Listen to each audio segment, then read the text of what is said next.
She thinks this is her town. Hello!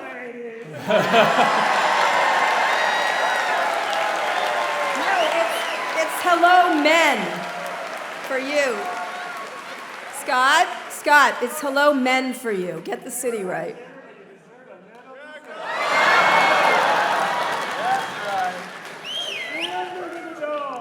I've only listened to you all. I didn't know that there was visuals involved in this podcast.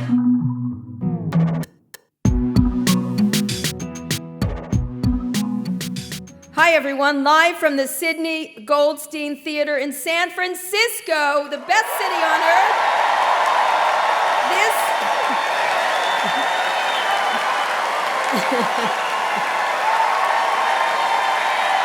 Oh.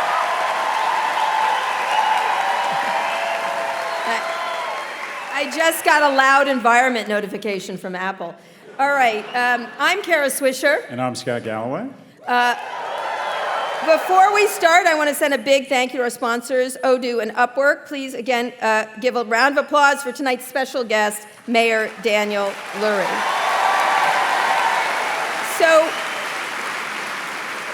the mayor has a short time here, but we've got a couple of questions. So let's start off with an easy topic, the housing affordability crisis here in San Francisco. The city has an estimated 830,000 people living on about 7 square miles. San Francisco residential rents have risen the most in the nation over the past year, with apartment prices in the city jumping about 6% in that time. Average rent for a San Francisco apartment is $3,315 a month, which makes it the second highest in the country behind New York City's $3,360. You've proposed taller buildings and denser zoning. Critics have responded by calling you a gentrifier and a Republican. Talk about which one of those criticisms offends you more? Probably today with Epstein, probably Republican. Anyway, talk about the affordability. We have a state mandate imposed on all 58 counties in the state of California. We've responded by putting forth what we call our family zoning plan. Density along our commercial corridors, and making sure that we allow the next generation of San Franciscans to have an opportunity to stay and live here. And it's on the high-resourced neighborhoods, the north and west side of town. Parts of our city have not been rezoned for 50 years. We need to build more housing. We need to build it along transit corridors and along commercial corridors. And that's what we're focused on. And we've made a lot of amendments, and we're working with our Board of Supervisors, which is our city council here in San Francisco, and we're almost at the finish line on it. And we want to be a city that does it our way and not the Sacramento way. And so this family zoning is going to help us increase density in our city in the coming years. Scott? Okay. All right, one of the signs of San Francisco's hospitality recovery, Blackstone is nearing a $130 million deal to acquire the Four Seasons Hotel. City hotel occupancy has rebounded 70%, up from below 50% in 2021. However, there's discounts going on. Talk a little bit about what's happening commercially for the city, which got attacked by Fox News. You can boo. But talk a little bit about, it feels as if, to me, I'm seeing a lot more business generation. I'm seeing a lot more return. This city is on the rise. There's just no question about it. All the crime data is going in the right direction. We're down 30% year over year in terms of crime. We're down 40% in Union Square and our downtown area. Our local law enforcement is doing incredible work. We're using drones as a first responder. We're using license plate readers. When you commit a crime in San Francisco now, you're getting caught. And I think public safety has to be our number one priority. It has been from day one. And I think the small business community, our restaurants, our bars, they're seeing that. And I think big business. You had John Gray of Blackstone running along the wharf, Fisherman's Wharf, 2 weeks ago saying, buy San Francisco real estate. I mean, if that isn't a good sign, retail space, we got Nintendo, we got Zara, we got Uniqlo that left 4 years ago, is reinvesting at 4th and Mission. These major retailers, they're coming back to San Francisco because they know what we all know here in San Francisco, and that we are indeed a city on the rise. We're the home of AI. It's all happening in San Francisco. It's not happening in Silicon Valley. No. It's happening in San Francisco. But let me ask you, because a lot of the blame for the affordability crisis is going to the tech industry, which you wanted to come back. Now, Kara, you're bringing that up, but that's what we said 5-6 years ago. Yes, correct. Right. That's correct. Okay, so right. that's like a narrative, and if we don't build more housing, it will get that way again. Absolutely, but a lot of these companies, of course, famously left and kicked San Francisco on the way out, and I actually ran into one of the people that did that in a beautiful bakery here, and I said, and I walked up to him, I said, get the fuck out of here. Like, you can't have our bread. Like, they're back, and AI, of course, has led that, and companies like OpenAI and Anthropic. How do you entice companies? And also, we have other companies like Elf and many others who have stuck with San Francisco. So, yay, there's the Elf people. We don't want to give up too much to these people. No, we want them to be invested in San Francisco. So I say public safety, we have to get our behavioral health crisis under control, which we're working on every single day. And then third, I want everybody to know that San Francisco is open for business. We're stripping away red tape, we're cutting bureaucracy. But then my demand is that you as a company be engaged in our public schools, be engaged in our arts and culture institutions. Which they were not. There was a lot left lacking, as you and I talked about for years. And I worked hard on it when I was running Tipping Point. And you'd see some good people, but I'm seeing more. We started something, Scott, we started something called the Partnership for San Francisco, modeled after what New York City did in the 1970s when New York was really hit hard. We now have 35 business leaders that are home-based here or live here in San Francisco, recommitting or committing to our city and helping not only revive us. They'll be part of San Francisco, because mostly they seem like takers to me the last time. And I'm only interacting with those that will make sure that they commit, once again, to funding Muni. We have to make sure public transit is top-notch in San Francisco, that our arts and culture institutions are supported, that our public schools are supported. We started something, Manny, who's backstage, he and I started something called the Civic Joy Fund a few years ago, where we're doing trash pickups across this city. This city, no one's coming to save San Francisco except for San Franciscans. And I want those companies engaged. I want them involved. And they will be. And we're demanding that of them. But we also need to entice people back, because I want that revenue here. I want our public schools getting more of those tax dollars. And so I think it is a give and take, and they need to give more than they did in the 2010s. Absolutely. Scott? Well, just on an interpersonal basis, I've always been struck by, and I want to be clear, this is pure pandering, but I've always been struck by all of these people who, for lack of a better term, shitpost San Francisco, these tech brothers. These people have more options than anyone in the world, and yet they all decide to stay in this hellscape. When you interact with these folks, like what's the vibe? Are they constantly saying, what is the ask to you as they threaten to leave every day and don't? When they meet with you and say, it's awful here and I could go anywhere in the world, but I'm going to stay. What is the conversation? That's just Mark Benioff, but go ahead. Mark, we'll get to him. Mark is not hold on. Mark that's not fair. Mark is far from the worst. No. Scott, just to be clear, and for your listeners out there that don't know me, I'm 10 months into this job. I had never been in politics before. I ran because I saw our city going in the wrong direction, and I couldn't sit on the sidelines and just complain. I wanted to get into the action. And so it's been a different conversation over the last year and a half. We got caught flat-footed by the fentanyl crisis. We did not protect families and kids going and taking Muni to school. There's people smoking fentanyl, and we were just like, that's okay. So I saw some of our challenges up close and personal walking my kids to school. And so the conversation I've had over the past year with these people is, I'm fixing it. I want you here, but you better help me fix it too. And so I haven't heard. What does that mean? How do they help you fix it? What's the ask? The ask is, when you come back to work, be in the office 5 days a week. Don't necessarily just have your kitchens and your cafeterias inside. Go shop at the local businesses. Like, get out, fund public transit, because your employees take transit here. Rather than special buses. Yeah, that's right. So my ask is, it's that conversation that you're talking about, it was, 4 or 5 years, and what we all know the answer to this is when San Francisco is at its best, this is the greatest city in the world. It's the most beautiful city in the world.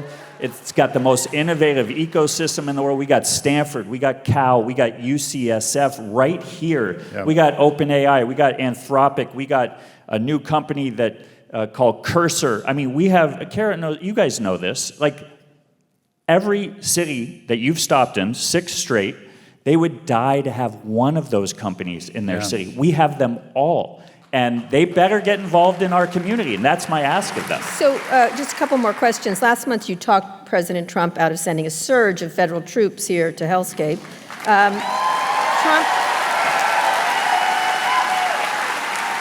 Trump says he backed off because you, quote, asked very nicely what is wrong with him.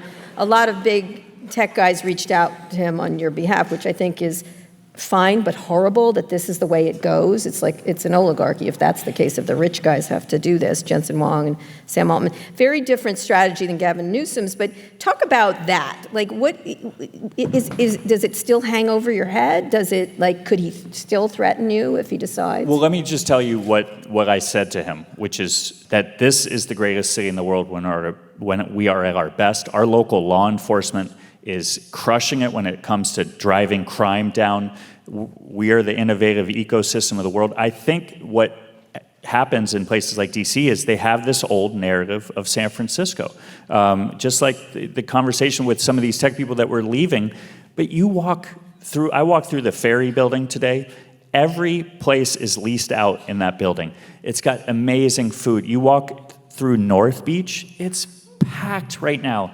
Every neighborhood in San Francisco, the Sunset, is doing incredibly well. And so we just have to, my conversation with him was telling him what is actually happening here in San Francisco. Oh God, you have to suck up to that guy. I mean, honestly, I couldn't be mayor. I'm so glad I didn't run. I just have to, I'd be like, fuck you. It was just facts, is what I said. Yeah. And it was straight facts. Yeah, do you expect, what will you do if he decides he needs to get out of, say, the Epstein situation and decides to distract people? So this is a question, you and I have talked about this. I am the mayor of San Francisco, and first off, I love my job. Second off, this city is so incredibly important and special that I just stay focused on what I can control. I cannot control what's going on in DC. I can't control what's going on in Sacramento. People ask me questions about different things happening around this country. I'm like, I can control public safety in San Francisco. I can work hard to tackle this fentanyl crisis, and we can make life easier for our small business owners. We can build more housing. We can fund public transit.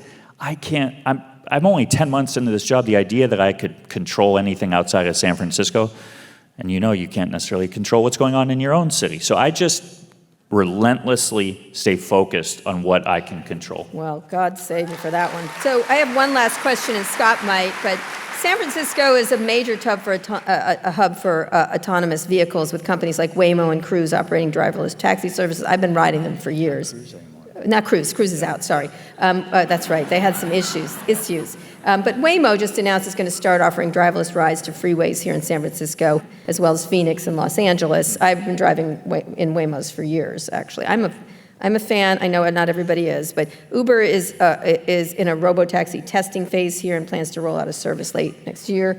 2/3 of San Franciscans now support autonomous vehicles, but critics say they're entrenching car-dependent infrastructure. Safety concerns, obviously, recent Waymo struck and killed a beloved San Francisco cat named Kit Kat in the Mission District.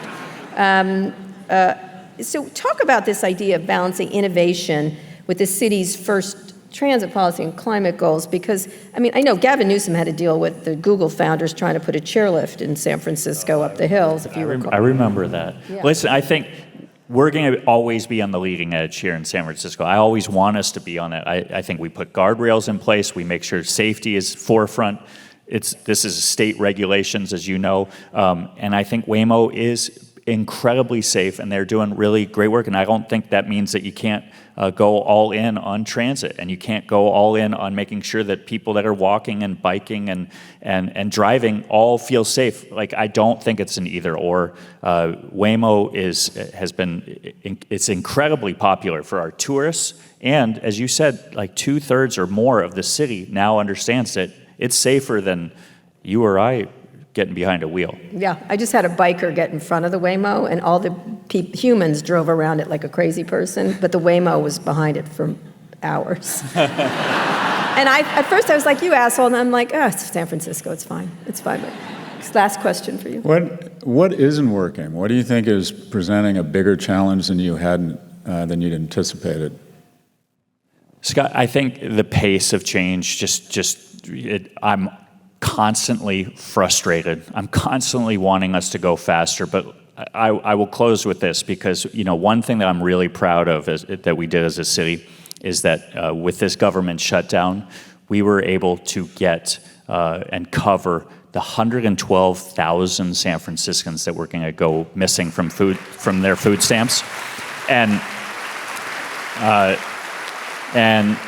we moved heaven and earth, and from the time we said go, and we put $9 million in, and Crankstart Foundation put $9 million in, and we had a press conference on the City Hall steps, and we said, we got you, San Franciscans. 7 days from start to the time we put in the mail access to gift cards for people, we got it done in 7 days. It reminded me that when government is at its best and when it wants to work, it can, but too often it takes so long, and the people deserve faster government, and that's what we're trying to do every day here in San Francisco. All right. Mayor Lurie, thank you so much. We'll let you get back to work. Good to see you, Kara. Always. Thank you. Thank you.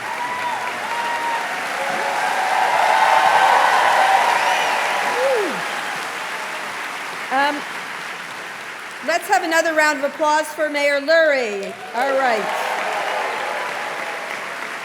Okay, we need to take a quick break. When we come back, we'll get to some of the latest headlines. Support for the show comes from Odoo. Running a business is hard enough, and you don't need to make it harder with a dozen different apps that don't talk to each other. One for sales, another for inventory, a separate one for accounting. Before you know it, you find yourself drowning in software and processes instead of focusing on what matters, growing your business. This is where Odoo comes in. It's the only business software you'll ever need. Odoo is an all-in-one, fully integrated platform that handles everything. That means CRM, accounting, inventory, e-commerce, HR, and more. No more app overload, no more juggling logins, just one seamless system that makes work easier. And the best part is that Odoo replaces multiple expensive platforms for a fraction of the cost. It's built to grow with your business, whether you're just starting out or you're already scaling up. Plus, it's easy to use, customizable, and designed to streamline every process. It's time to put the clutter aside and focus on what really matters, running your business. Thousands of businesses have made the switch, so why not you? Try Odoo for free at odoo.com. That's ODOO.com.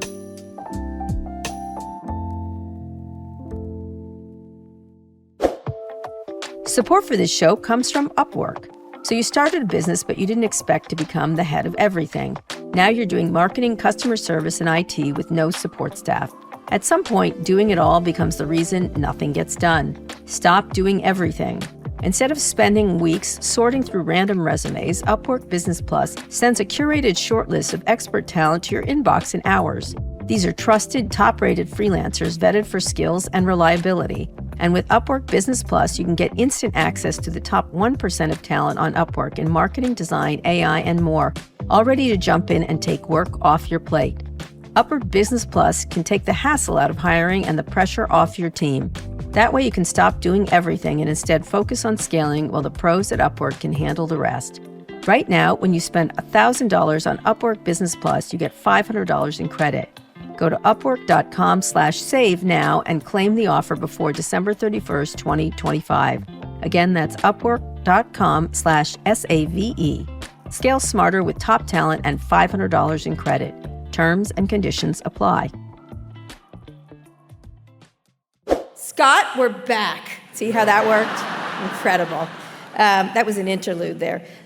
We're taping this on Thursday when stocks are having their worst day in a month, taking a massive dive in the wake of the record 6-week government shutdown. The S&P fell around 1.6%. The Dow dropped 800 points. The NASDAQ about 2.3%. Tech and AI stocks got hammered, something you and I have been talking about these past 7 days in our Togetherness Week. NVIDIA, Broadcom, Alphabet all slid on valuation of Meta. Disney crashed on disappointing earnings. Markets also soured on a chance of December Fed rate cut dropping. So talk about this AI. People have been sort of talking about it incessantly. Michael Burry, famous short seller, has been talking about it a lot. So is it because the AI earnings don't support valuations, or is it a healthy reset? Yes. Okay. So, look, America could best be described right now as just a giant bet on AI. It's hard to imagine a period, maybe back when with the railroads, where our economy has been this dependent on a small number of companies. You have 10 companies that now represent 40% of the S&P by market value, which represents 20% of global value. If these companies sneeze, the whole world is probably catching pneumonia.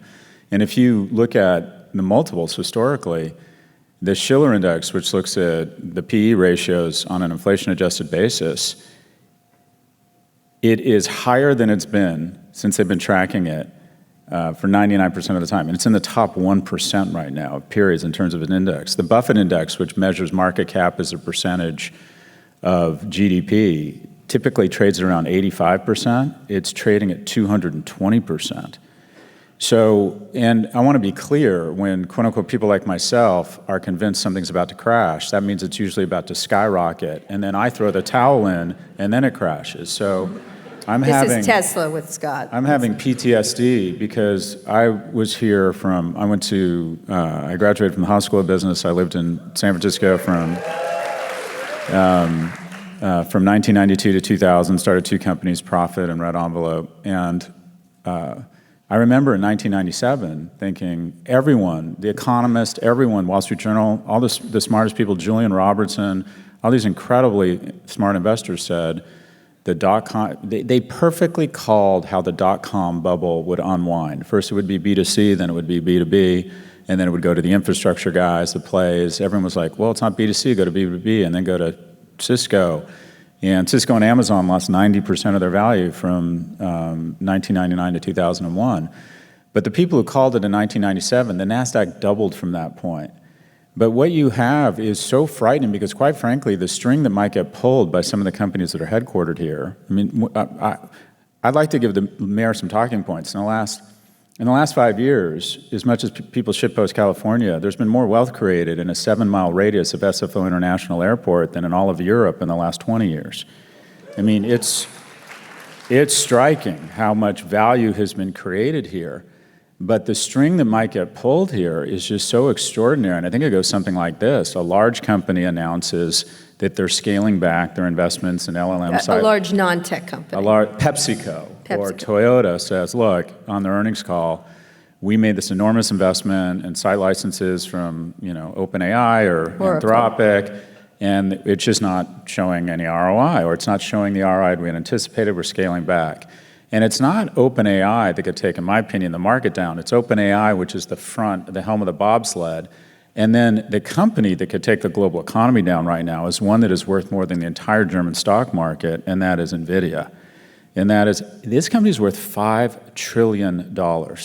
Take every company, publicly listed company in Germany, and half the companies publicly listed in France. That's what NVIDIA is worth. And so there is no soft landing. And if NVIDIA got cut by 60 to 80%, it still might not look cheap. And if you lose $2 trillion in market cap from the S&P, there's just nowhere to hide. Because the other companies are the ones that are suffering from this was it Magnificent 7 or 10, is that they didn't get affected by tariffs. They didn't get affected by all kinds of things. But the president, so this is the dark side of the run-up here, and that is I believe that AI without these 10 companies, the S&P would be flat, possibly down, Correct. And we'd already be in a recession and GDP would be negative. And quite frankly, and you never know where externalities are going to come from, I don't think the president would have cloud cover to be sending mass secret service or secret police into cities if the market was down 2%. But because of the idolatry of the dollar and our obsession with wealth and innovators in this country, as long as the markets are up. Most damaging metrics in history are the S&P and the NASDAQ because they give the illusion of prosperity. They are not the mainstream economy. And also, when the markets are up 16%, and as of this morning, 14%, it gives cloud cover for the administration to kind of do whatever they want because everyone's like, well, as long as the market's up, they must be doing something right,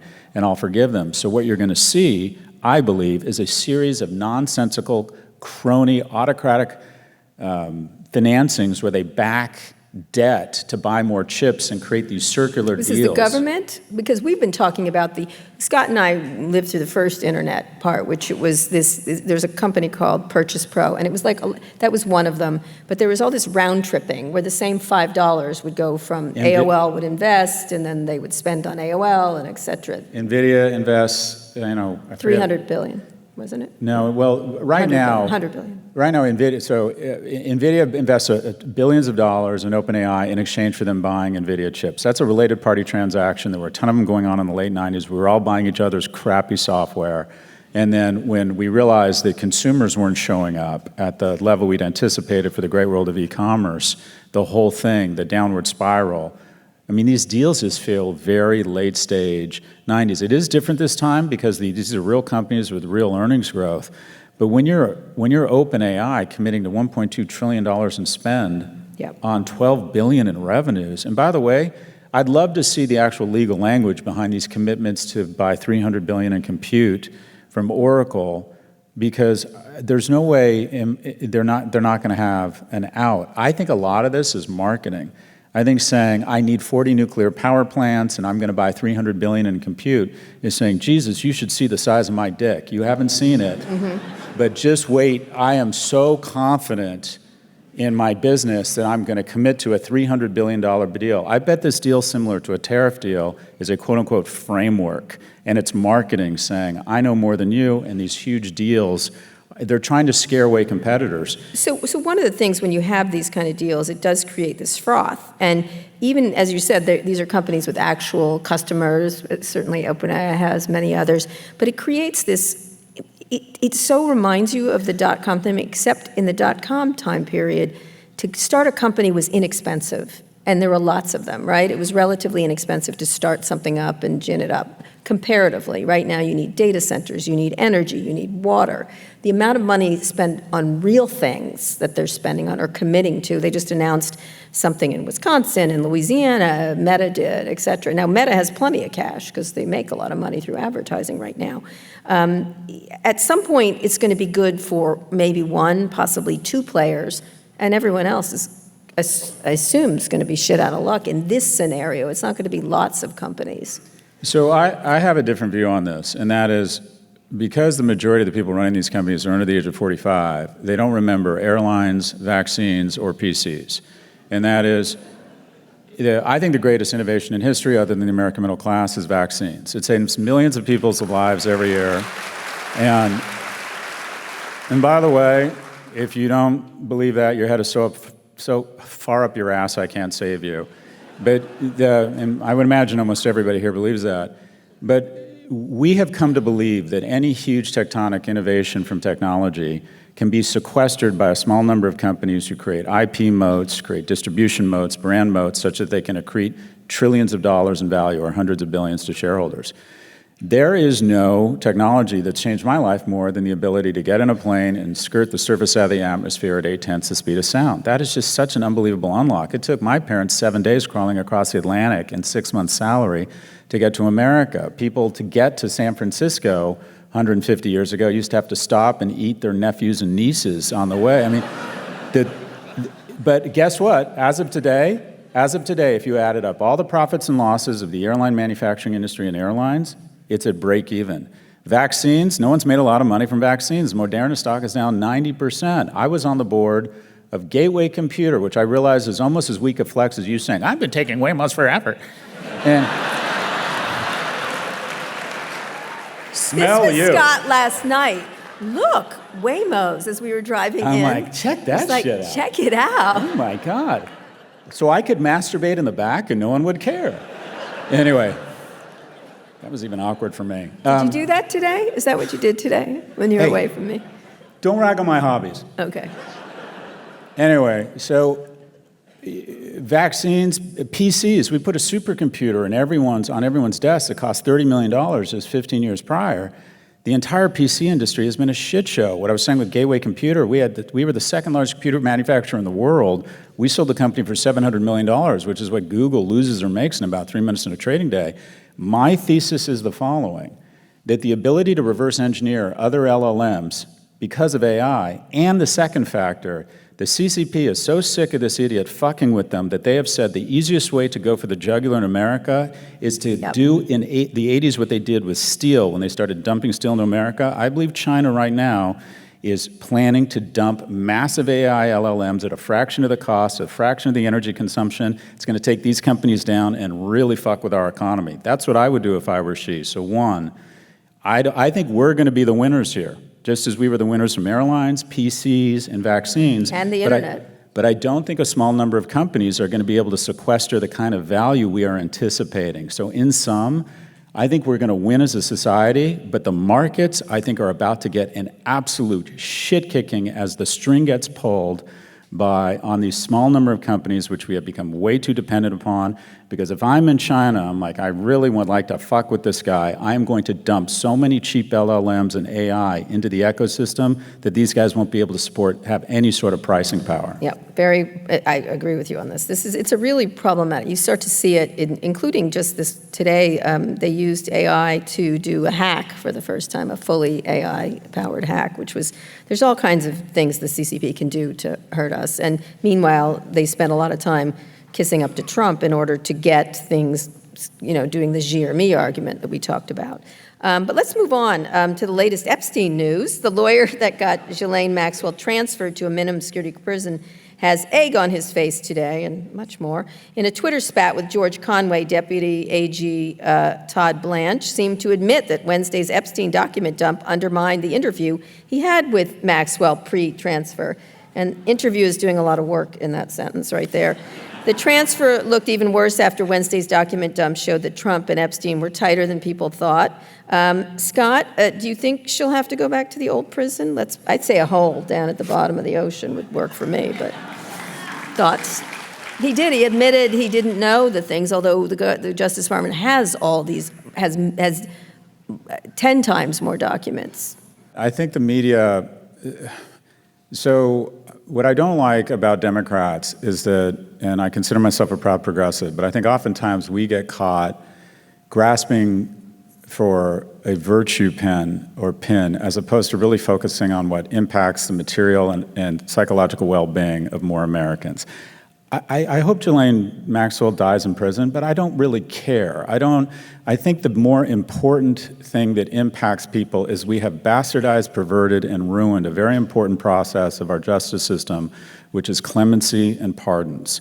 And there are really talented people there are people, because of things like 3 strikes, because of incompetent representation, because of mental illness. There are a lot of people who are imprisoned, and then there's great work done to uncover DNA testing that finds out that they are in fact innocent of the crimes, or that they're spending life in prison because they stole a car antenna out of a Kmart.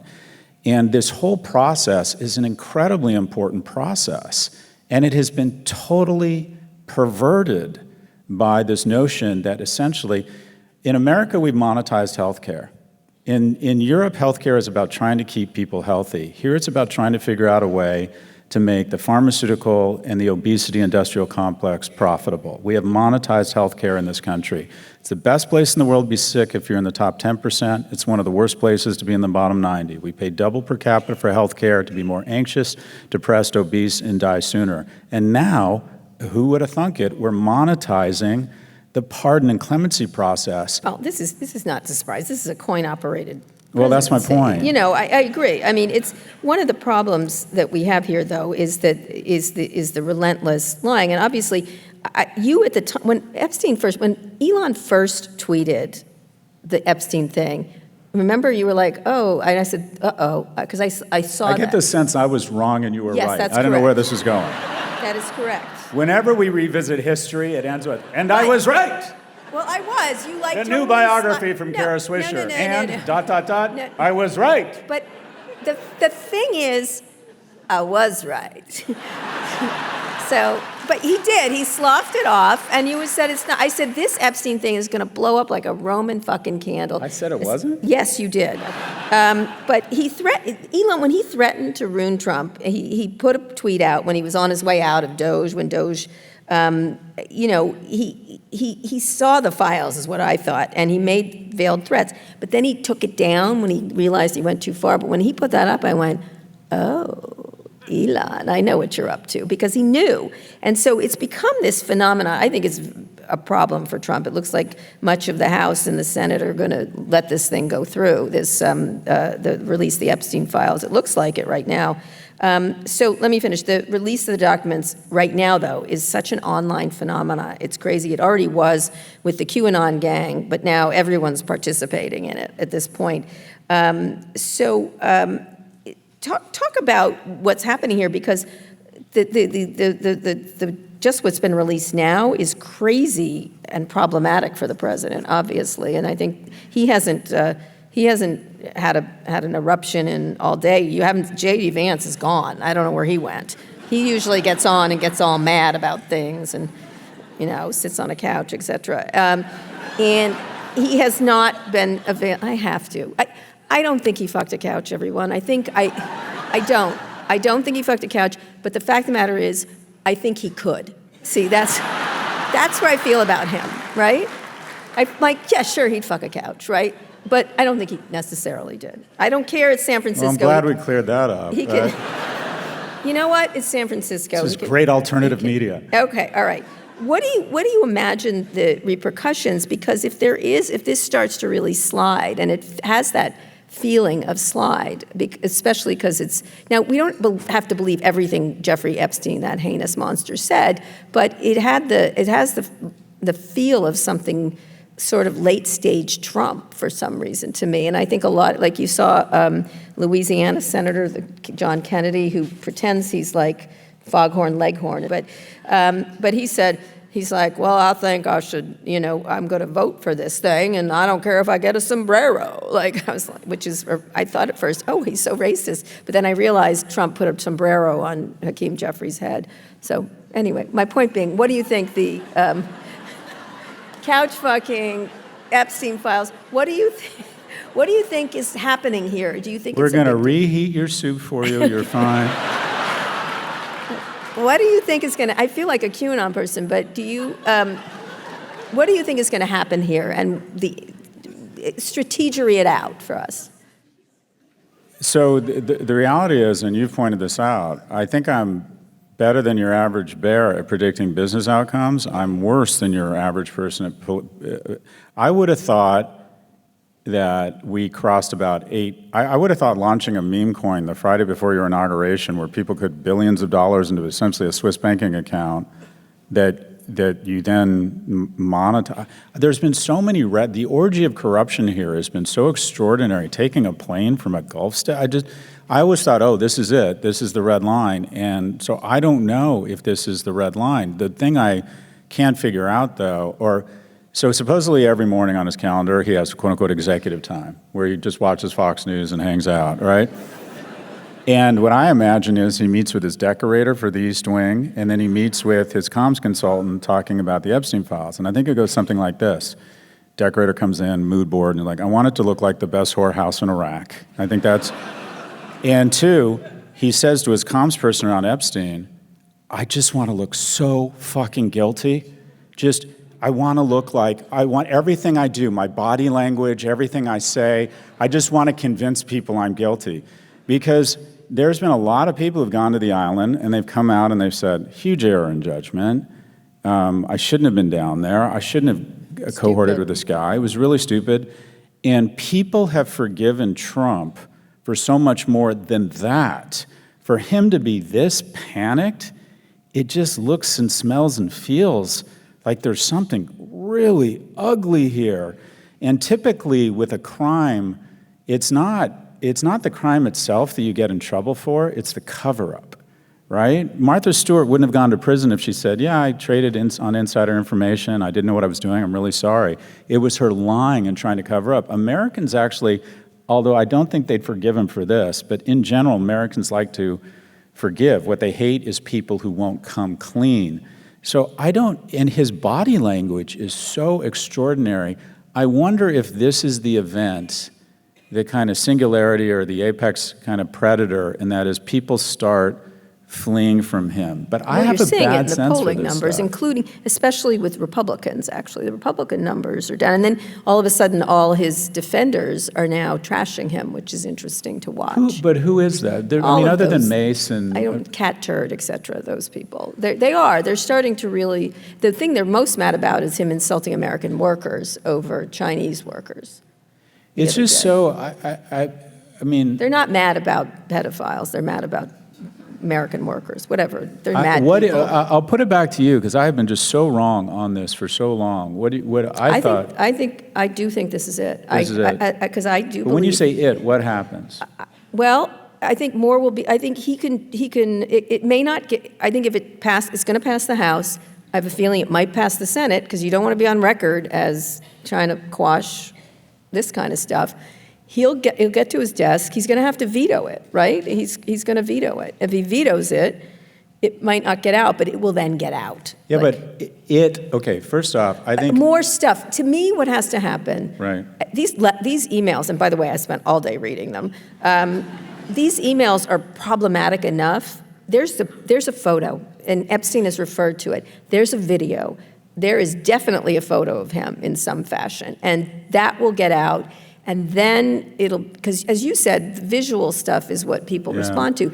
People are very upset about the East Wing because visually it's repulsive to look at. And so if there's a photo, I think, the pussy grabbing thing was voice, which was problematic enough. But there's a photo like what happened to Andrew. I think it's game over. And then we have President fucking J.D. But if forced to speculate, the thing that I think I would guess happens when you have a sycophant, unusual gentleman running your FBI that is claiming the files have been released to the extent that is legally possible, which is a lie, and you have your own personal attorney running the DOJ, I just wouldn't put him past them to do what I would call a soft release.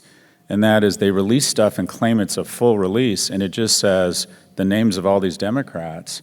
But quite frankly, why would we think it's not above them to engage in the corruption of bastardizing, lying, and altering the it here when they have implanted or embedded up and down the supply chain a group of corrupt people? I'm a big believer, as people know when I covered Silicon Valley, in the leak. And I think there's going to be people leaking this stuff over, and it's going to be drip, drip, drip. And this is something I think... it would be super ironic that this guy gets taken down by emails. You love that. Hillary Clinton must be like... they were on her. It was a big joke on the internet. The thing that was on her server was she was trying to help a young girl get out of Afghanistan was what got leaked for her, and for him it's... all this terrible stuff. I would say this is worse. Yeah. Anyway, we'll see what happens. I think I don't know. I feel like we're going to have President J.D. Vance by the end of 2026. I get it, but he is the vice president. You think this ends his presidency prematurely? Yes. He'll be sick. He'll be that. Yeah. I do. I think he's not going to make it to the end. Be careful what you wish for. I think J.D. Vance is scarier. I agree. Hello, I just called him a couch fucker to San Francisco. J.D. Vance alleged couch fucker. Is all of the calories with none of the great taste of stupidity that doesn't get things done. Yes. This guy is, you want Peter Dangerous. Thiel to be president? Because that's who's going to be president. Yep. And by the way, who is also in the Epstein emails, FYI. A lot of people are in there. They're just joshing Gotta away. be honest, I love the stuff about Larry Summers getting dating advice. Larry Summers, yeah. To me, the worst thing today was Megyn Kelly sort of parsing... Age? Age? It's not as bad as we thought because it's 15-year-olds, not 5-year-olds? Yeah, it's 10-year-olds. 10-year-olds? Yeah, 5-year-olds are worse for her, I guess. The whole thing was demented. Like, it was demented. I listened to the whole thing because I'm like, oh, she can't have said that. And I'm like, oh, she said that and more. Like, it was really, to me, and in a different age, that would have been career ending. And it's not. She'll just rage her way through it with her fan base. Yeah, I like the fact, I think we need less career-ending stuff when people fuck up, because if we're going to have 24/7 media, I think you have to have a little. Why does anyone want to run for anything if have you noticed in this guy, the mayor, he's unique because he doesn't want to, I generally believe he doesn't want to do anything after this because he wouldn't come on my podcast. I can get anyone on my podcast right now because they're all running for president. And he said no, which means he has no desire to move on beyond being Maybe mayor. he doesn't like you because he's coming on mine. Actually, he already went on yours, and you know our deal in this relationship. When you bring in a third person, I at least get to watch. Anyways. Where were we? So profoundly uninterested No, but in you. what I was saying, essentially, unfortunately, the reason politicians are so boring and so starched is they're worried about saying something indelicate. I'm not talking about Megyn Kelly, and I think the Democrats, quite frankly, need to be more forgiving and have fewer purity tests and be more focused on the programs. I agree. I agree with it, but I don't agree. I don't agree when you say, hey, it's a 15-year-old. We can all understand that. Yeah, but you hate Megyn Kelly and she hates you. No. That is not You why. don't hate her? No, of course not. I advise her to go into podcasting, a thing I regret to this very day. She's very good. I get it, but you have to. I'm sorry. There's certain things you're right. You shouldn't be careful about saying. It's a giant fucking distraction. No, it's not. It's a heinous thing to say. Okay, but why are we spending? I just think it was particularly heinous on a heinous day of things. She's a fucking podcaster. What we say is not that relevant. The emails and what's going on with him are the news. Yes, absolutely. I agree. I still think she's heinous. Anyway, all right. We need to take another quick break, and we come back. We'll get to a little more news, and then listener questions. So get ready. Support for the show comes from Odoo. Running a business is hard enough, and you don't need to make it harder with a dozen different apps that don't talk to each other. One for sales, another for inventory, a separate one for accounting. Before you know it, you find yourself drowning in software and processes instead of focusing on what matters, growing your business.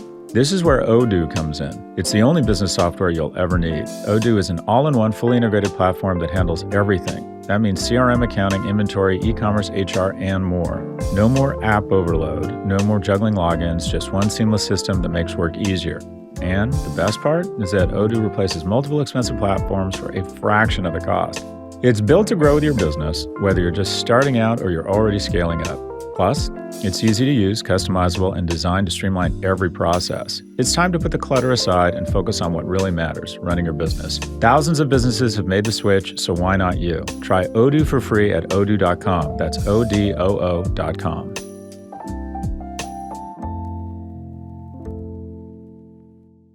Scott, we're back. Last very quick thing. Secretary of State Marco Rubio has directed visa officers to deny entry to people with chronic health conditions like obesity, diabetes, and cancer, citing potential health care costs. They'd fit right in. Yeah, I know, exactly. The guidance also flags retirement age and having dependents with disabilities as a reason for denial. The White House claims it's just enforcing an old policy, not letting in people who'd be a drain on taxpayers, but immigration lawyers say it's a massive expansion of who can be turned away. About 16% of adults worldwide are obese, probably largely here. What does this sound like? It's not give me you're tired, you're poor kind of attitude. What historical government does this remind you of, Scott? Any thoughts? Look, I don't think anyone has. This is a tough one because, I mean, it's sort of the one thing we share in America, except in wealthy cities where you all go to Equinox. By the way, I went to the Equinox in my hotel today. The hottest men. Okay. My God. Did you hook up? Whew. Wow. Yeah, in the back of a Waymo. Yeah.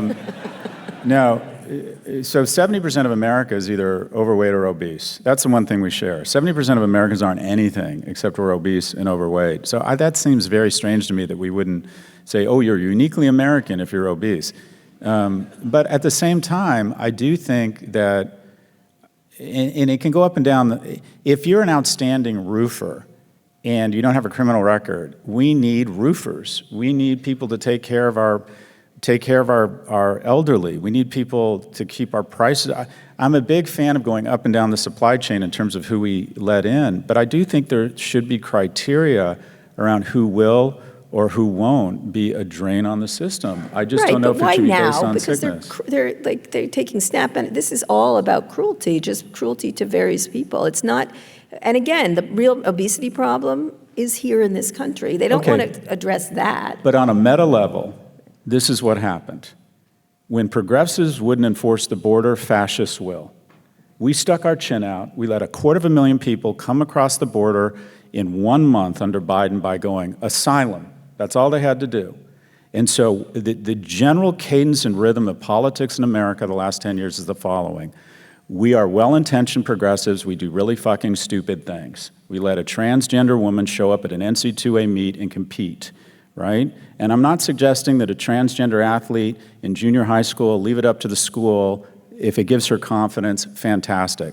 But when we let transgender athletes compete for medals and money and we all just ignore it, fine. When we let 250,000 people come in, and then what happens?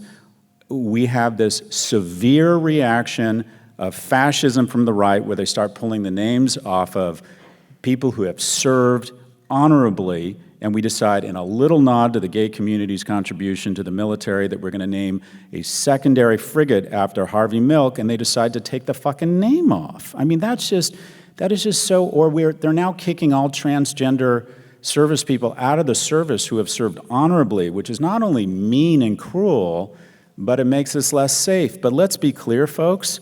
We stick our chin out, in my view, and I know that's not popular among this audience, but when we go fucking insane and do things that are well-intentioned, for example, we built an infrastructure and an apparatus where people like me can pay themselves well and have no accountability or measurable outcomes, then sweep in this ridiculous fascist argument that we should cut funding to universities under the auspices of anti-Semitism. We take good intentions way too far, focused on virtue, not on actual on-the-ground material or economic or psychological well-being, and they overcorrect with what feels like fucking 1933 Germany. But see, Scott, that's the thing. You're saying, I might agree with you on some of that, but it's the level of cruelty and how far they go. Agreed. The left can be censorious, and then the right bans books. Like, it's a very different level of... We're saying the same thing. Right. But when you have something like this, what should be the criteria of who comes in? People who are useful, that we need here in this country.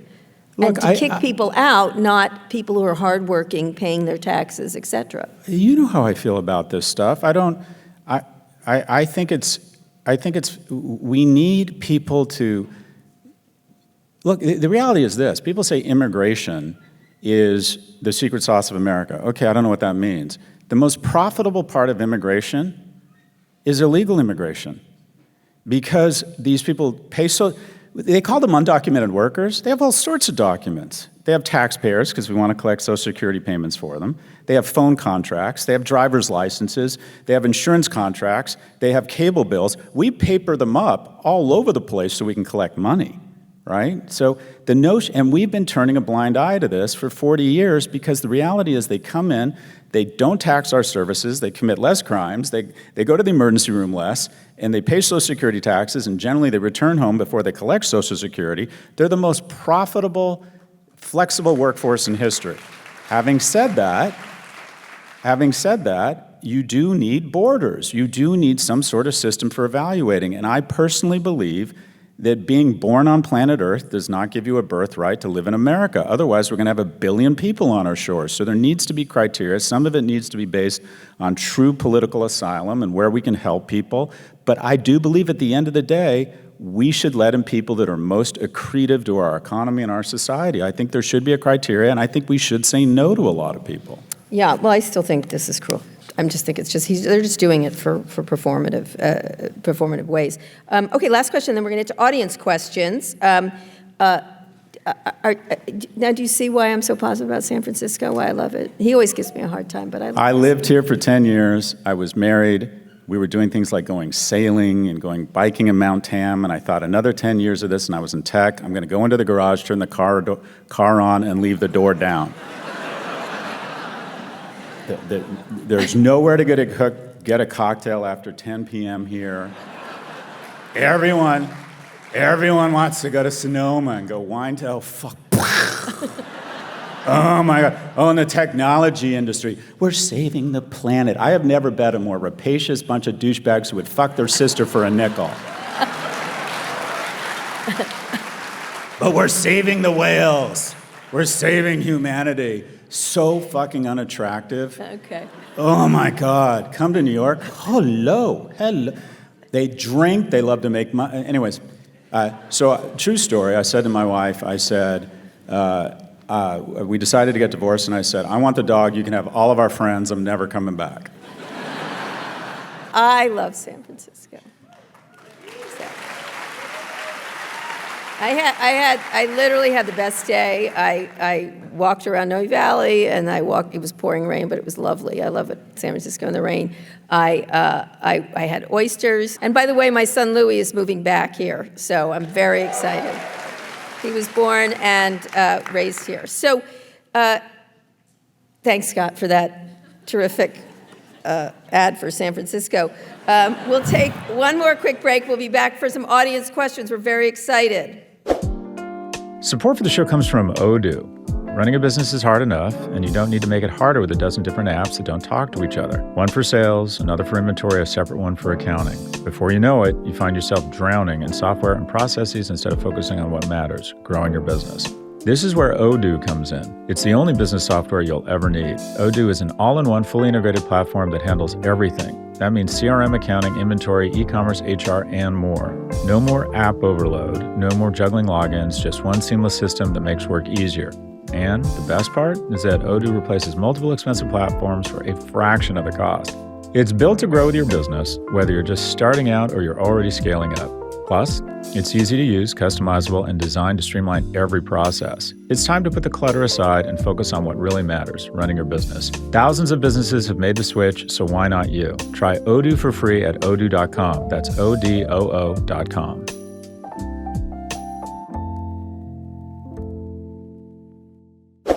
Scott, we're back recording live from San Francisco here.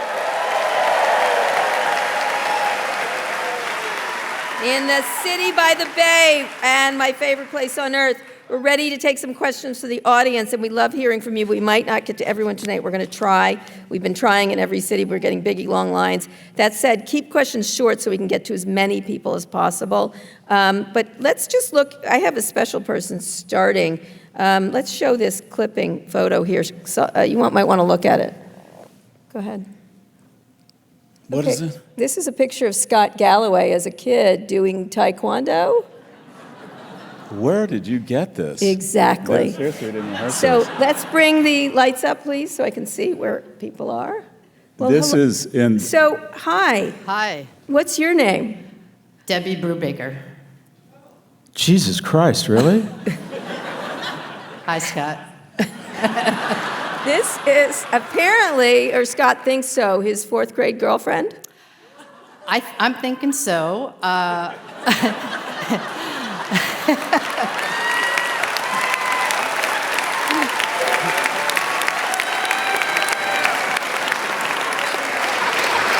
Just real quick, Debbie and I were the smartest kids in the third grade, and they used to send us to fifth grade for math and English, and we used to hang out. We did, and I am thinking maybe you had a crush on me, and maybe I had a crush on you, but I am now on Kara's team. I bat for the other side. But I haven't seen you in 50 years.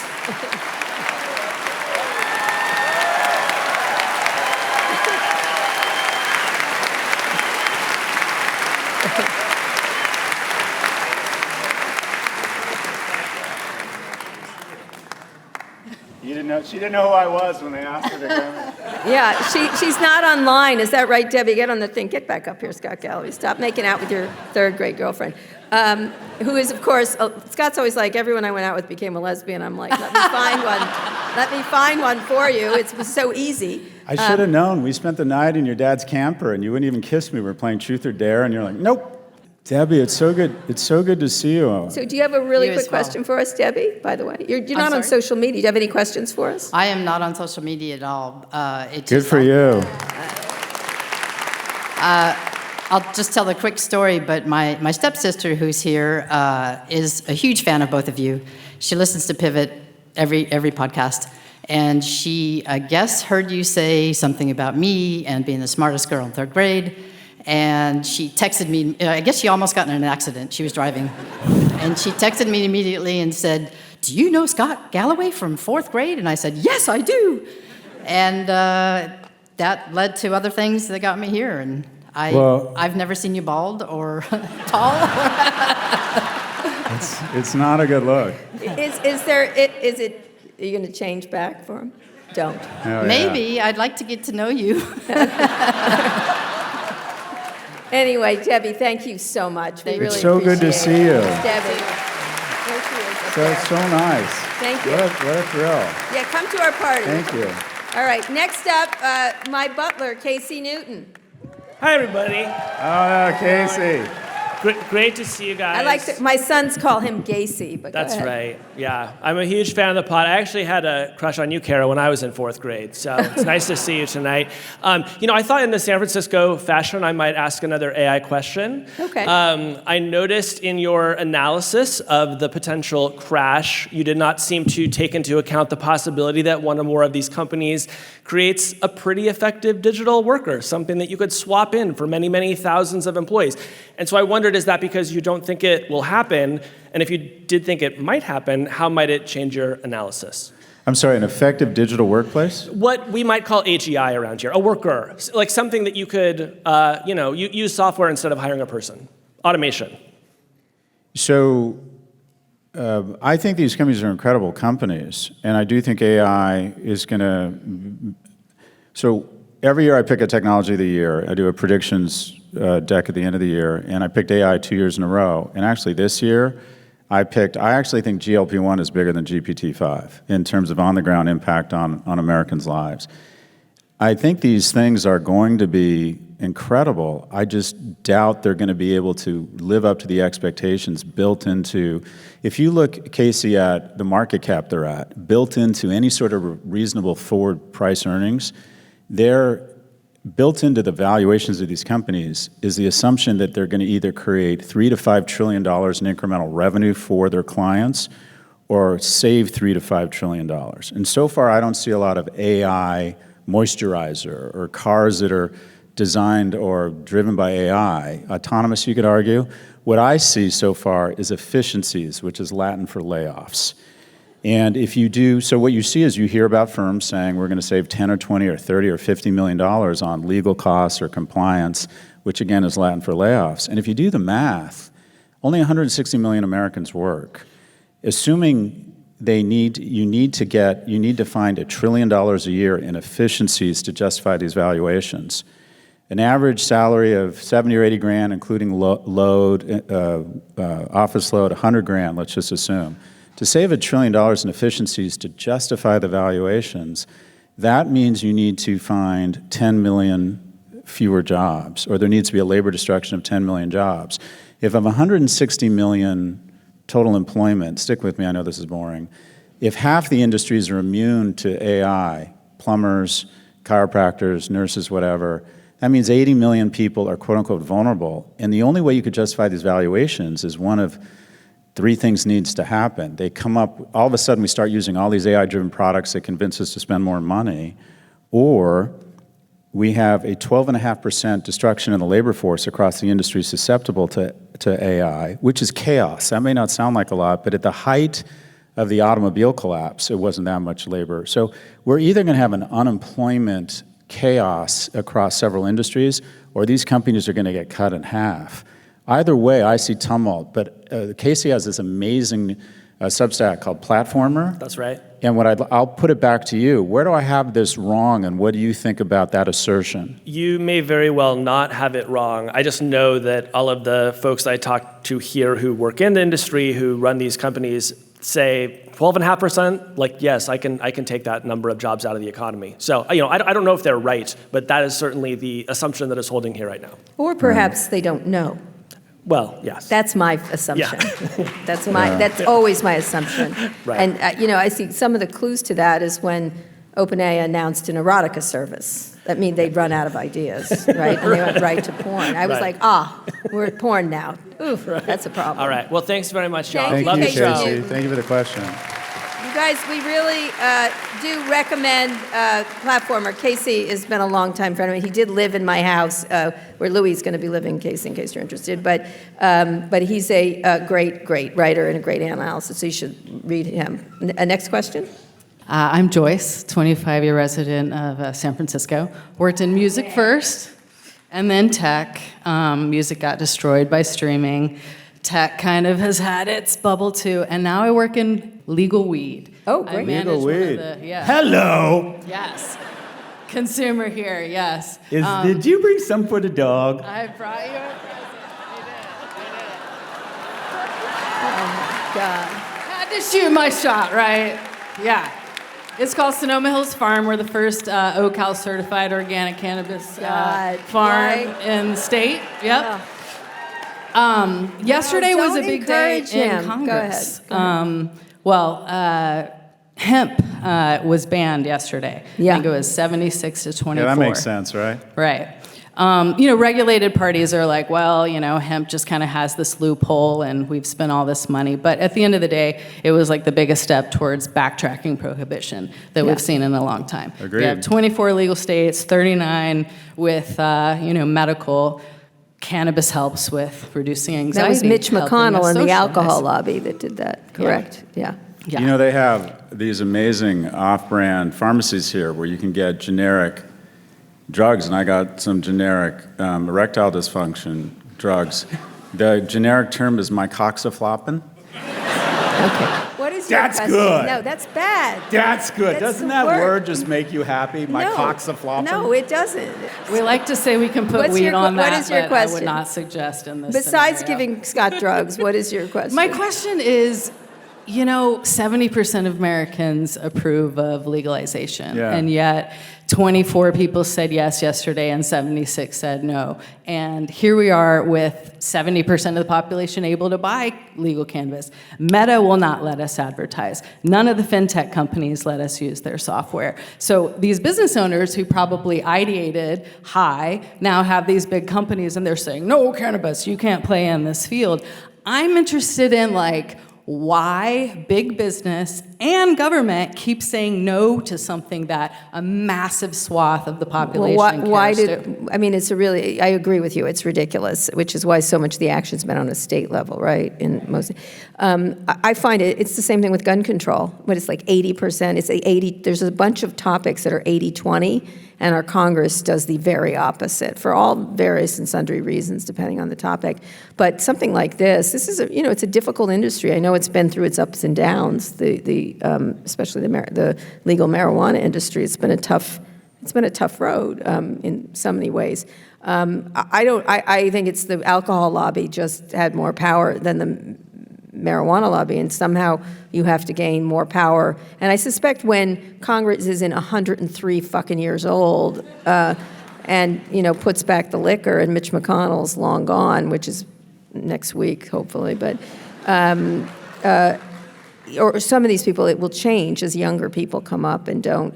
Because I certainly know I have 4 kids, but my older kids, Alex just does protein shakes. But they're not drinkers. They're weed people, right? Or that's the preference. And so it seems like all their friends are like that. So I think it's a demographic trend that's just going to take a while. Scott, do you have any thoughts?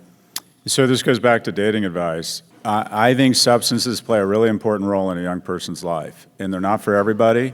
You may decide that it's not for you. I'm trying to drink less alcohol as I get older because I realize my 51-year-old liver cannot handle. 51. He's not 51. Just go with it. No, I'm not. Just go with it. He's like Zsa Zsa Just go Gabor with of it.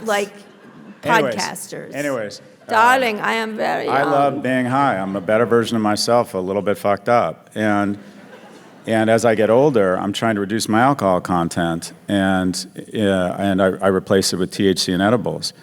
But I'm very serious, and I've said this, and I've had Andrew Huberman and Peter Attia on my podcast. I think one of the worst things, the second worst thing to happen to young people, the worst is remote work. 1/3 of relationships begin at work. You need to touch people. You need to, with their consent, you need guardrails. If I hadn't had a job at Morgan Stanley that demanded I got into the office, I didn't have the discipline not to walk my dog and watch Netflix and smoke a lot of pot every day. I needed the office. I made friends.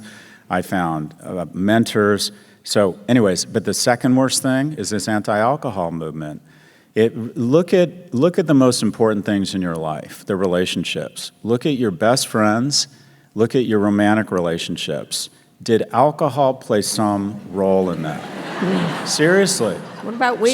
She's asking For about some weed. of us, it was weed. Weed, Yeah. I would say the same thing. But my advice, generally speaking, to young people is drink and do some edibles and then go out and make a series of bad decisions that might pay off. And for the marijuana industry, you'll beat them at some point. You absolutely will, because the old people will die.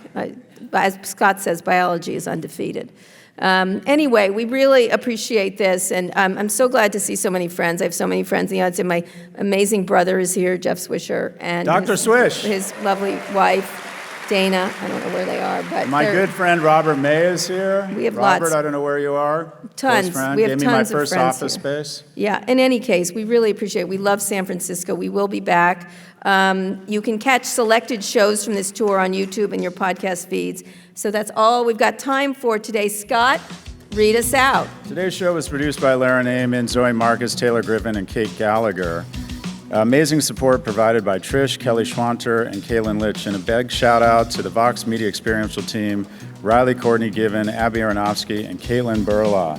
Make sure to follow your Pivot on your favorite podcast platform. Thanks for listening to Pivot from New York Magazine, Vox Media. You can subscribe to the magazine at nymag.com/pod. We'll be back later this week for another breakdown of all things tech and business. Thank you, Kara Swisher, and thank you, San Francisco. Thank you, San Francisco. We love you. Thank you so much.